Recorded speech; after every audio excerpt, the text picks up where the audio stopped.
In this video today, I have a bit of a confession to make. I have become a full-on degen. Over the last 2 weeks since we last did a video for Road to Glory, for Budget Builder, for how to win money on Sorare, I have just went out and totally took a hard right on everything we've been doing in the strategy, and I've just been going out there with reckless abandon, adding more and more cards into the limiteds and into the rare collections that we've got. And you know, like, I've not been buying random no names, I've certainly been buying guys that fit into the strategy, but normally in general on the channel, I've tried to be a bit more methodical and a bit more considered about when and who I buy. And really over the last couple of weeks, I've been on my sick bed for about a week, and whenever that happens, a wee bit of retail therapy doesn't go too far amiss. It doesn't hurt, does it?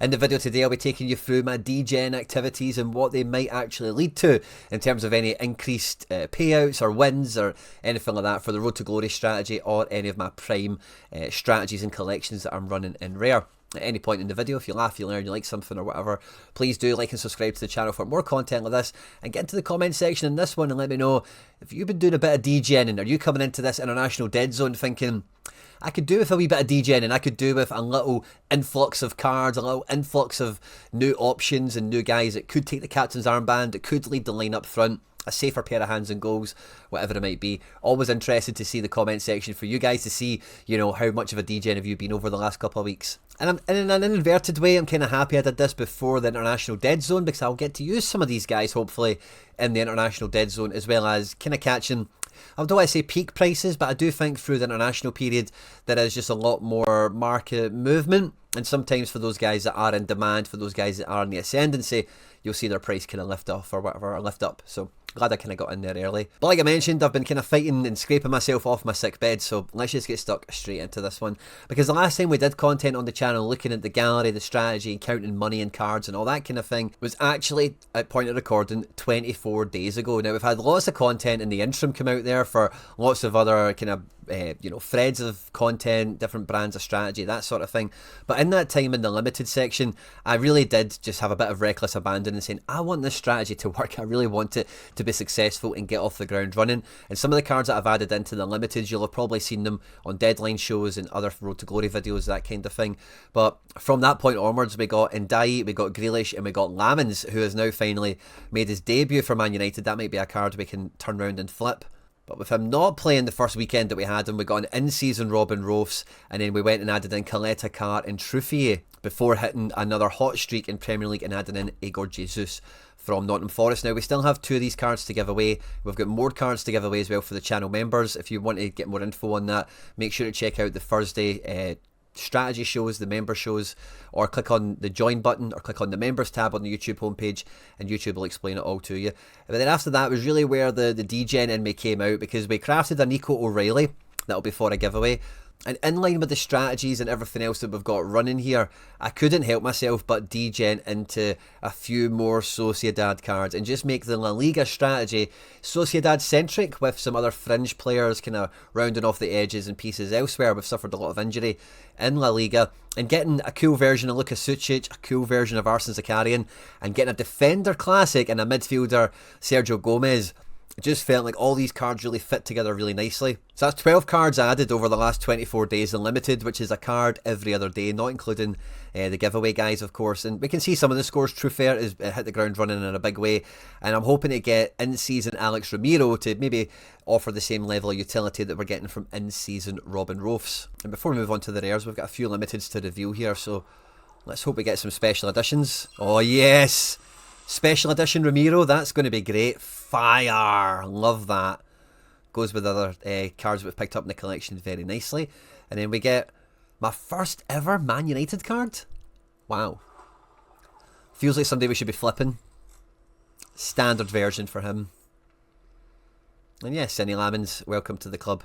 Now, I might have degened into a little bit of this, right? But if we think about the impact of the collection score and being able to choose, like if I think Sociedad have got a good fixture, be able to play maybe up to 2 lineups of different combinations of players, then we've got a good chance of success. And really, Sergio Gomez for £2, Zakarian and Sucic for £1 each.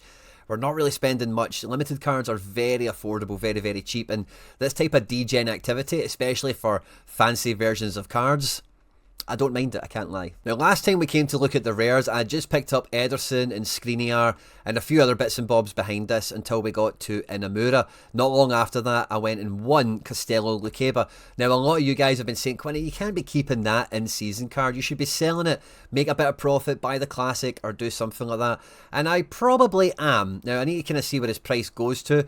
The ideal situation for me is to sell Luqueba, buy a classic Luqueba in a RB Leipzig collection I already have up and running, and try, now he's back from injury so this will be hard, but try to buy a Nico Schlotterbeck with the change. Now, big fingers crossed on this, we'll see how we get on. Now that we're coming into the international break, I won't have him deployed in lineups and stuff like that, so I'll be able to list them on the market and maybe even just check the traders to see if any trader out there has the Luqueba I'm after and a Schlotterbeck, and see if we can do some sort of deal, some sort of trade. But I'm happy to keep him either way. I like the card a lot. I do already have 2 Leipzig collections, so working into a little bit of a third one, especially as the season goes on and prices become more classic priced, I'm open to keeping nice reward cards like this. I've won a Luqueba once in the past, I'm pretty sure, but this card is a lot nicer and his scores are very welcomed for the defensive department for me. So kind of undecided, but I'm not undecided. Like, I know what I'm going to do, but it's just whether I can actually do it. And at the rare level, this is where the degen activity really kicked off, because after we did all this Ederson and Skriniar stuff, I just thought, you know, I'd sold some other stuff in the background. Some of you guys that were on the channel for a number of years will know I kind of buy and sell toys and stuff like that on occasion, and I just had a bit of a raft of stuff move out, which was nice. And off the back of that, I thought, you know, let's just go and get Negrenin. He had a bit of a slump in price because his L5, or yeah, it kind of went a bit minging, didn't it? And I managed to bring him in with a cash part trade deal. He's got a little bit cheaper than when I picked him up, but not by too much. And that was a card that was borderline holy grail, and I just had to get in as soon as possible, really. So I kind of felt the itch back there, like 13 days ago at point of recording, and just went for it. Quite quickly off the bat of that as well, I just thought, let's go and get a Dane Murray in, because he will rotate and he will play. And then I was looking at the depth of all the challenger stuff we've got, and I still have this gaping hole in midfield. But with the amount of in-seasons I have, I could play classic. And this was a penny drop that took about a week to hit. I kind of realised it for the championship. I kind of realised it with other people's galleries when I was doing reviews for the members on the channel and everything else. But if we look at Sudakov, he only has 64 rares, period. 16 of them are in-season, and the in-season ones are very expensive. They're maybe coming down a little bit now because he's had a bit of a bad L3, but generally speaking, a very punchy, a very pricey player. And when I realised I don't actually need an in-season Sudakov as much as I would like the Benfica card, and maybe build a wee bit of a Benfica collection around him to aid in the regional strategy, a classic is just as good to me with the amount of in-season defenders and obviously forwards that I've now got. We paid about 85 quid for him, which for a classic is pretty punchy.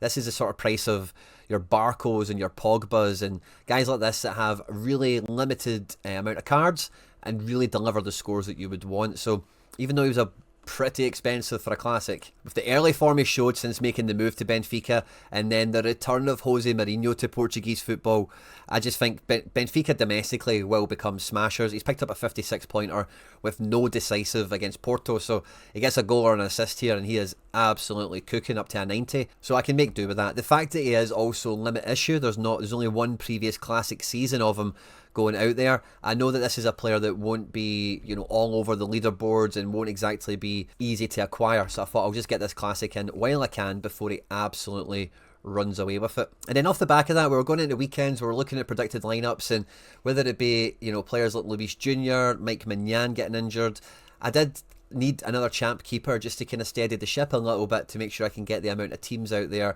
that I would like. And we've been long waiting for this version of Alex Ramiro to be under 50 quid. We managed to find him at 35, and that just goes into a massive Sociedad collection. He's already got a 5% collection bonus, a very cheap La Liga, good keeper, quite reliable, easy enough to pick up there. And then when I was like building lineups and thinking about strength and depth and options and divisions and competitions, where do I win essence, where do I win cash, all that kind of thing, I was thinking I need another forward. I need another power forward that can go into, you know, the all-star competitions with Shakiris and Wanizeks and these types of players and be that stellar forward option, because Domenico Berardi, who was kind of that for me last year, is playing in champ quite well, and I probably would just want to keep him there.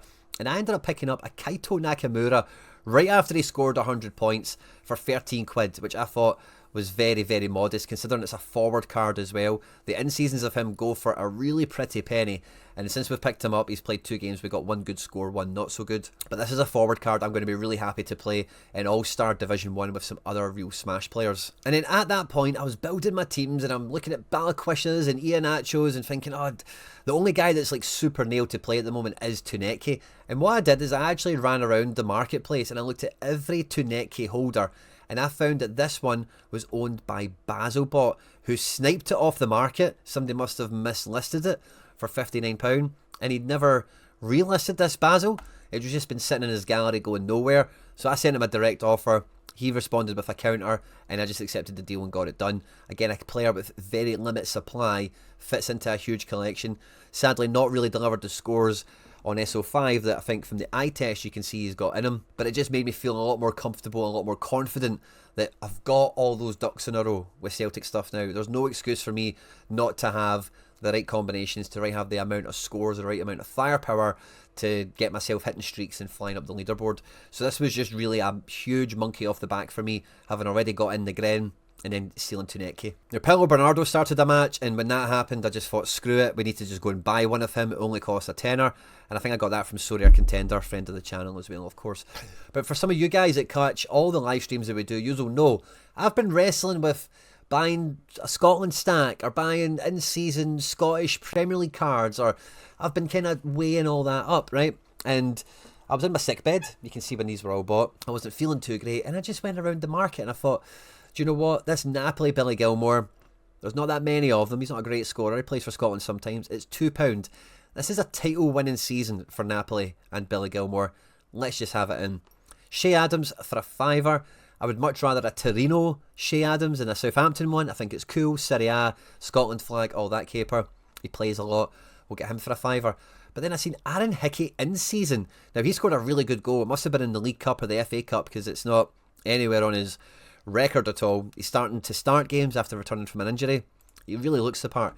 £8 in-season defender. I couldn't say no to that. And then I was really weighing up getting an in-season McGinn, but he's just like 40-50 quid. No thanks. We got a first edition, launch edition McGinn, the same as the super rare that I used to have that's long gone, for £7. We then got Coppa Italia Cup winner Lewis Ferguson. Again, the 24-25 season in Italy. The cup winner, Lewis Ferguson. The Scudetto winner was Napoli with McTominay and Gilmore. McTominay is kind of the unicorn here that we didn't manage to get. But I then also managed to pick up an in-season Andy Robertson for just under 15 quid. Now, I actually wanted last season Robbo, because Liverpool won the title last season, and I thought that would be a nice little kind of fold into the collection. None were available, but £14 for in-season. And when you hear all the criticism of Kerkez, I really do believe Andy Robertson's going to get back into the Liverpool team and get a stretch of games, get a run of matches. And I can still look at McGinn, I can still look at Ryan Christie and maybe one or two others, but Robbo and Hickey here give me a little base. You know, imagine the Goalkeeper card, imagine I crafted a pretty decent Premier League midfielder or forward or goalkeeper all of a sudden. I would have a little kind of starting base to go off of. The primary objective for these guys, of course, is to build a Scotland stack, and any in-season Premier League stuff is kind of secondary. Now, you'll kind of see the way the screen's laid out, a bit of a spoiler. Ederson DNP'd at the weekend, which put the fear of jibbies into me. I'd already been looking at handcuff him over this last kind of 2-week period, just because of how much it costs and how important he is to the strategy. And I don't think I was quite quick enough. But the guy that played, the third choice keeper, I managed to buy a special edition of him for extra collection bonus. The number 2 goalkeeper, coincidentally, also injured. But if Ederson's injury is to last beyond the international break or return or whatever, I think it's this Ifran guy who will get the nod. So I had to kind of get both of them just to be safe rather than sorry. We've maybe overpaid for Tarek Chetin here, but when you kind of dollar cost average across both the goalkeepers, and then I even added in an in-season Diego Carlos who has moved to Como in Serie A. I think he'll score very, very well in Italy. He's only been there for 3 games, so I don't think his price has really reflected this. He can play in-season with the Celtic guys. He can also play in Champ. A very versatile card, very good utility.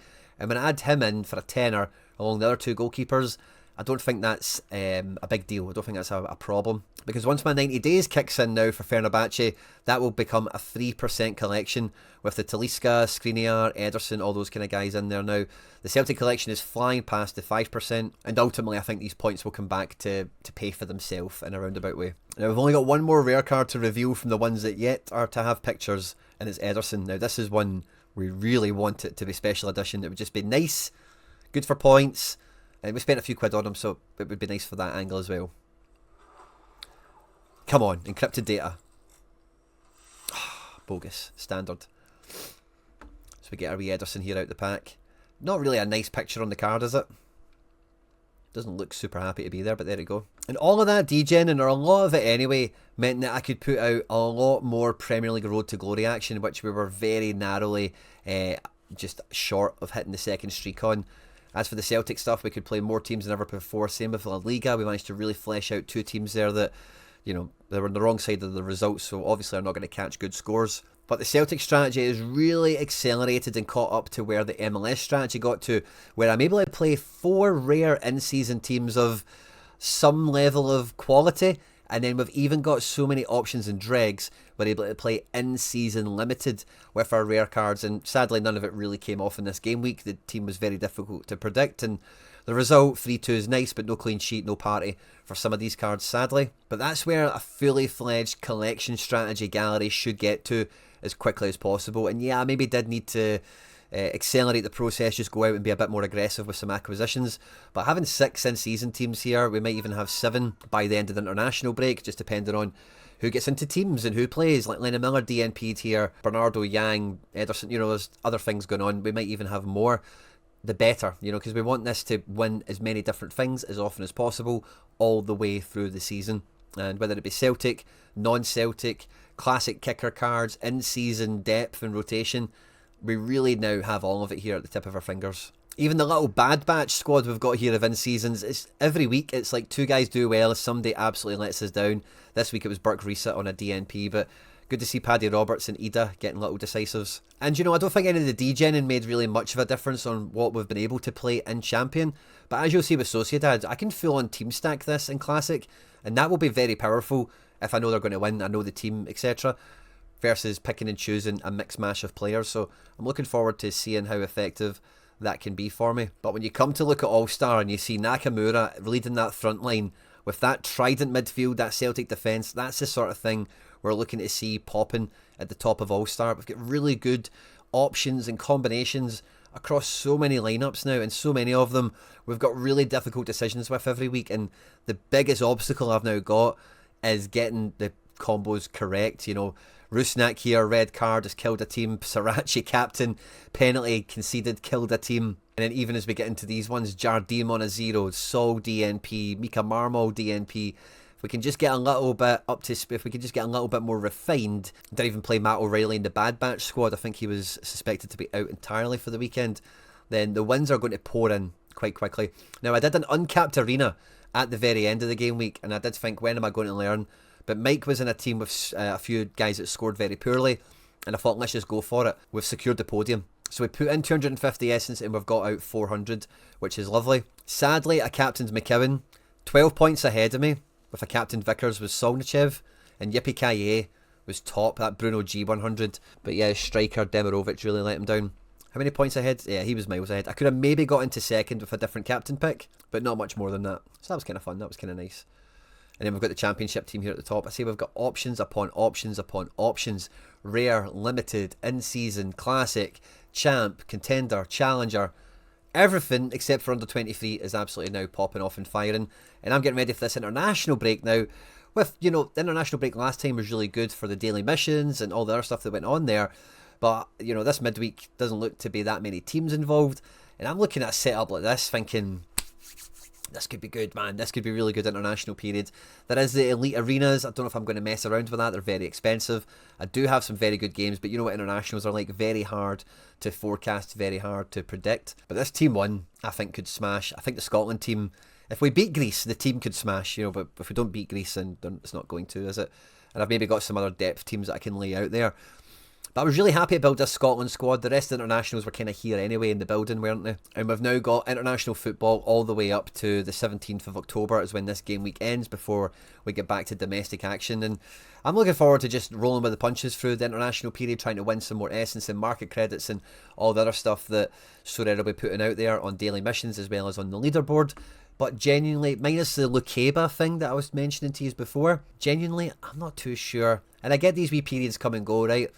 But I genuinely, how many cards is there left for me to buy? Very little, almost none. You know, so we're getting there slowly by surely.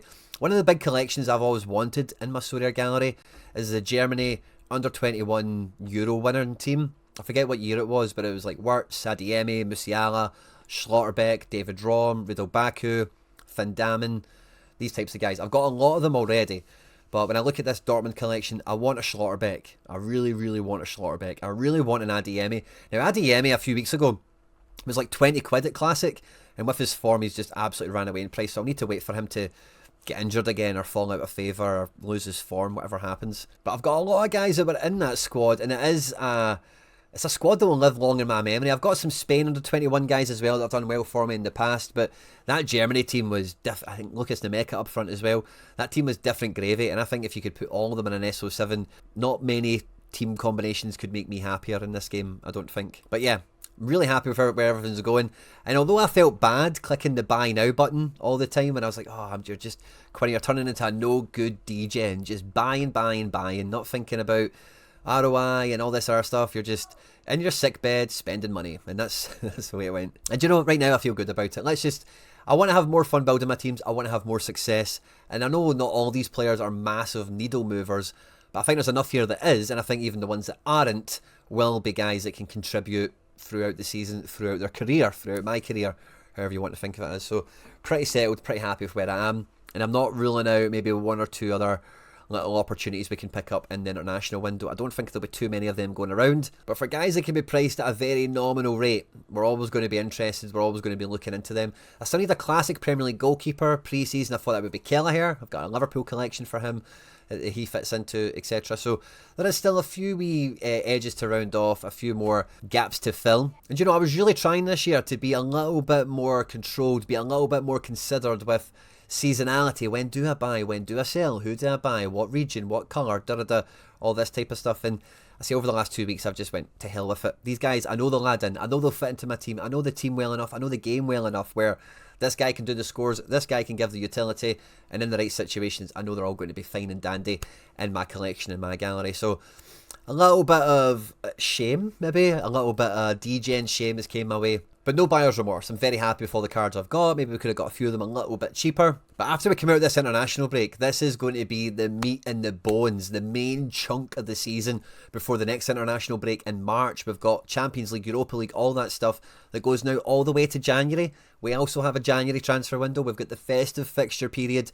There is going to be so much going on now over the next 4 or 5 months that you will want to have your options locked and loaded. You will want to have the full depth that you believe you should have and you should need at your disposal as soon as possible, so that when we get into the trenches, we get up to our elbows in the real big parts of the season with lots of special weeklies and lots of other stuff that's going on. We're not sitting there thinking, oh, I wish I got another keeper. Oh, I wish I really reinforced that defence. Oh, I knew I needed a goal scorer. Don't want any of that regret. Don't want any of that remorse around about me. And I don't think you guys will want it either. Obviously, be responsible, live within your means and all that kind of stuff as well, of course, but I think you know what I'm saying. Thanks for bearing with me through this video, guys. Let's say I'm a wee bit under the weather, so it's very much appreciated. If you did enjoy the video, hit like and subscribe for more content like this on screen, and now some other stuff that I've made that YouTube thinks you might enjoy. Get into the comment section and let me know your thoughts and feelings. What did I do wrong? Did I miss an opportunity somewhere? What have you been up to? Looking forward to seeing it all. Stay out of trouble, and I'll catch you on the next one.